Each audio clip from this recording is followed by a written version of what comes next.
Hello, मी स्मिता स्वागत करत आहे आणखीन एका मिनी ब्लॉगमध्ये।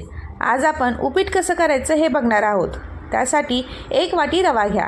हा रवा मंद आचेवर तूप घालून गुलाबी रंग येईपर्यंत छान भाजून घ्या। रवा मंद गुलाबी भाजावा। रवा असा भाजला नाही तर उपमा पांढरा दिसतो आणि तो गरमच खावा लागतो, कारण कच्चा भाजलेल्या रव्याचा उपमा गार झाल्यावर चिवट होतो। म्हणून लक्षात ठेवा, रवा हा मंद आचेवर गुलाबी रंग येईपर्यंत छान भाजून घ्या।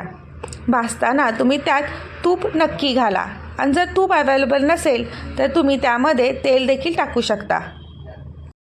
रवा छान भाजून झाला की तो एका प्लेटमध्ये बाजूला काढून ठेवा। त्यानंतर कढई गॅसवर ठेवा। कढईमध्ये 3 चमचे तेल टाका।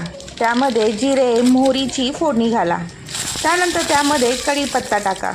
कढीपत्ता टाकून झाला की त्यामध्ये मिरच्या आणि कांदा टाका आणि ते छान परतून घ्या।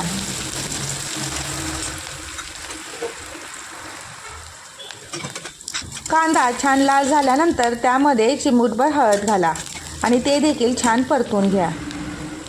त्यानंतर त्यात 3 वाटी पाणी घाला। लक्षात ठेवा, रवा आपण 1 वाटी घेतला आहे, त्याच्यात तिप्पट म्हणजे 3 वाटी पाणी घालायचे आहे। पाण्याचे हे प्रमाण वापरल्यास उपीट जास्त मोकळे होत नाही किंवा जास्त गच्च देखील होत नाही। ते अतिशय परफेक्ट रेशोमध्ये तयार होते। त्यानंतर त्यामध्ये चवीनुसार मीठ घाला आणि 3 ते 4 चमचे साखर घाला। मिठाचे आणि साखरेचे प्रमाण तुम्ही तुमच्या हिशोबाने ठेवू शकता। त्यानंतर त्यामध्ये बारीक चिरलेली कोथिंबीर टाका।